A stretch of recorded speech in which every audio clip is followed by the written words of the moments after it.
நம்ம தமிழ் சினிமாவோட டாப் இயக்குனர்கள் வாங்கி குவிக்கக்கூடிய சம்பளம் எவ்வளோன்னு தெரியுமா? லிஸ்ட்ல நம்ம ஃபர்ஸ்ட் பார்க்க போறது அட்லி குமார். சங்கர் கிட்ட அசிஸ்டன்ட் டைரக்டரா வேலை பார்த்துட்டு வந்தவர் தான் அட்லி. ஆனா இன்னைக்கு அவர் தொடாத உச்சமே இல்ல. அம்பானி வீட்ல சிறப்பு விருந்தினரா மாறுற அளவுக்கு இவரோட கொடி பறக்குது அப்படின்னு சொல்லலாம். எல்லாத்துக்குமே காரணம் ஷாருக் கானை வச்சு இவர் டைரக்ட் பண்ண ஜவான் படம் தான்.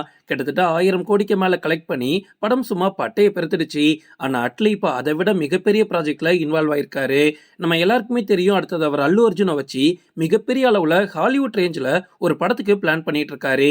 அட்லி குமாருக்கு இந்த படத்துக்காக 110 கோடி சம்பளம் கொடுத்திருக்காங்க. நம்ம தமிழ்ல இருந்து போன எந்த ஒரு டைரக்டருக்கும் 100 கோடிக்கு மேல இது வரைக்கும் சம்பளம் கொடுத்ததே கிடையாது.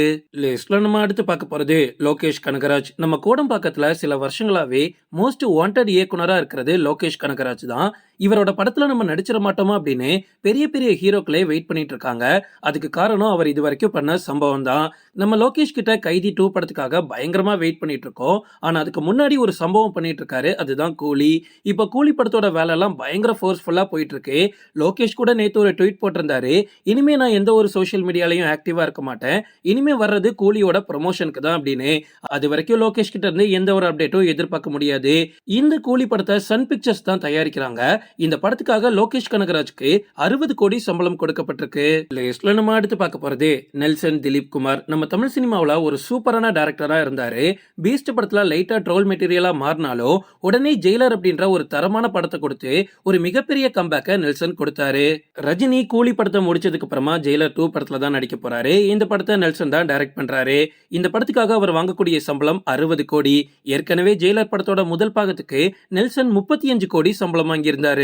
லிஸ்ட்ல நம்ம அடுத்து பார்க்க போறது சங்கர். ஒரு காலத்துல நம்ம தமிழ் சினிமாவில் பிரம்மாண்ட டைரக்டர் அப்படின்னா சங்கர் மட்டும்தான். அதுக்கேற்ற மாதிரி அவரோட சம்பளமும் இருக்கும். அந்த டைம்லயே சங்கர் கிட்டத்தட்ட 20 கோடிக்கு மேல சம்பளம் வாங்கியிருக்காரு. வேற எந்த ஒரு டைரக்டருக்குமே அந்த சம்பளம் அப்ப கிடையாது. ஏன் சொல்ல போனா ஹீரோக்களுக்கே கிடையாது. விஜயோட அப்பா எஸ்ஏசி கிட்ட அசிஸ்டன்ட் டைரக்டரா ஆரம்பத்துல வேலை பார்த்தவர் தான் சங்கர். அதுக்கப்புறமா தனியா படங்களை டைரக்ட் பண்ண ஆரம்பிச்சு பிரம்மாண்ட இயக்குனர் அப்படின்ற பெயரை வாங்கினாரு. சங்கர் இப்ப கொஞ்சம் அடி வாங்கிட்டார் அப்படின்னே சொல்லலாம். ஏன்னா கடைசியா அவருக்கு வெளியான 2 படமும், அதாவது இந்தியன் 2, கேம் சேஞ்சர், ரெண்டுமே ஒரு மிக்ஸ்டு ரிவ்யூ தான் வந்துச்சு. கிட்டத்தட்ட சங்கரோட பெயர் போயிடுச்சு அப்படின்னே சொல்லலாம். இருந்தாலுமே சங்கர் அவரோட உழைப்பை நிறுத்தவே இல்ல. இவர் அடுத்தது டைரக்ட் பண்ண போற படத்துக்கு 35 கோடி சம்பளம் வாங்கியிருக்காரு.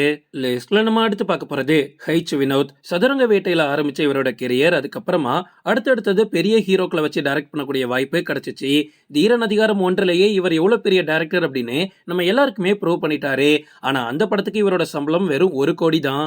ஆனா அதுக்கப்புறமா மனுஷன் சரசரன்னு வளர்ந்துட்டாரு. ஏன்னா அஜித்தை வச்சு வலிமை, நேர்கொண்ட பார்வை, துணிவு அப்படின்னு தொடர்ந்து 3 படங்களை டைரக்ட் பண்ணக்கூடிய வாய்ப்பே கிடைக்குது.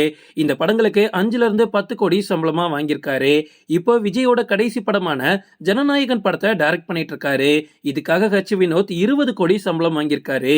கண்டிப்பா இந்த படம் மிகப்பெரிய அளவுல உருவாக்கிட்டு இருக்கு. டைரக்டருக்கும் கொடுத்து தானே ஆகணும். ஓகே ஃப்ரெண்ட்ஸ், இதோட நான் இந்த வீடியோ முடிச்சுக்கிறேன். இன்னொரு இன்ட்ரெஸ்டிங்கான வீடியோல நம்ம சந்திக்கலாம். Stay tuned.